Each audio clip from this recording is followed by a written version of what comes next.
जहां सम्मेलन को संबोधित करते हुए सहकारिता मंत्री अमित शाह ने कहा कि मध्य प्रदेश के अंदर कृषि, पशुपालन और सहकारिता क्षेत्र में अधिक संभावना है। मैं मानता हूं कि हमें हमारी संभावनाओं का 100% दोहन करने के लिए ढेर सारा काम करने की जरूरत है। शाह ने कहा कि सभी समितियों का 100% रजिस्ट्रेशन करने का काम किया गया है। पूरे भारत में मध्य प्रदेश ने पैक्स समिति को कंप्यूटराइज्ड करने में पहला नंबर हासिल किया।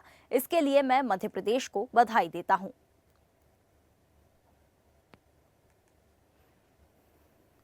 और मैं मध्य प्रदेश सरकार को बधाई देना चाहता हूं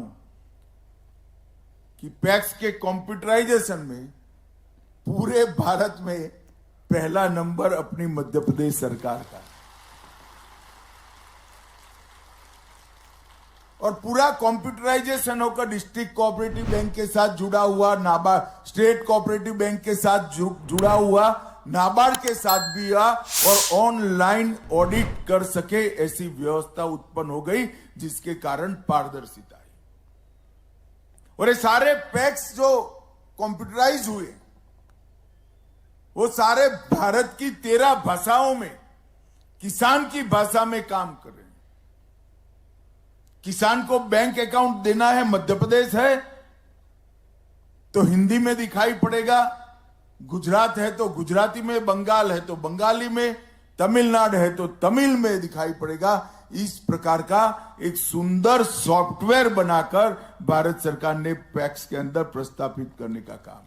अरे कितने प्रकार की समस्याओं का समाधान हो जाएगा इस आज के कार्यक्रम के बाद।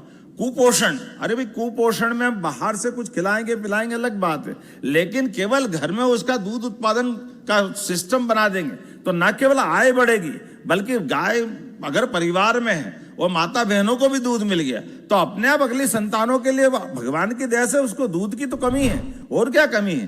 दूध ऐसा आहार है जिसके माध्यम से संपूर्ण पोषकता उसके घर में अपने उपलब्ध है। मैं मान के चलता हूं आज के इस अवसर पर ये जो बड़ी संभावनाओं का क्षेत्र खुला है, बहुत अच्छे से हम सब यशस्वी गृह मंत्री जी ने पर्याप्त समय भी दिया है। और जैसा कि हमने कहा कि कल अम्बेडकर जी की जयंती है और उसकी पूर्व दिवस पर आज वो हमारे बीच पधारे हैं, तो सर्वहारा वर्ग के लिए जिस प्रकार से आप ध्यान दे रहे हैं, वाकई ये भूतो न भविष्यति, वर्तमान की सरकार जो काम कर रही है, छोटे छोटे काम, ऐसे काम जिन कामों को लेकर के दूरगामी दृष्टि से बहुत अलग प्रकार का लाभ मिलेगा। मैं अपनी ओर से दोनों विभाग को बधाई देना चाहूंगा। और कितने प्रकार की यहाँ योजनाओं का लाभ मिला। अब सहकारिता से पेट्रोल पंप चलेगा, ये भी हम यही देख रहे हैं। जोरदार अभिनंदन करो, अभी पेट्रोल पंप वाला मिला। दवाई की दुकान वो सहकारिता संघ से चलेगी, सहकारी समिति से चलेगी। ये जो एक के बाद एक जितना दायरा खुल रहा है, फैक्ट्रियों के लिए भी जब अब GIS हुई थी तो फैक्ट्री चलाने के लिए भी सहकारिता को जोड़ा है।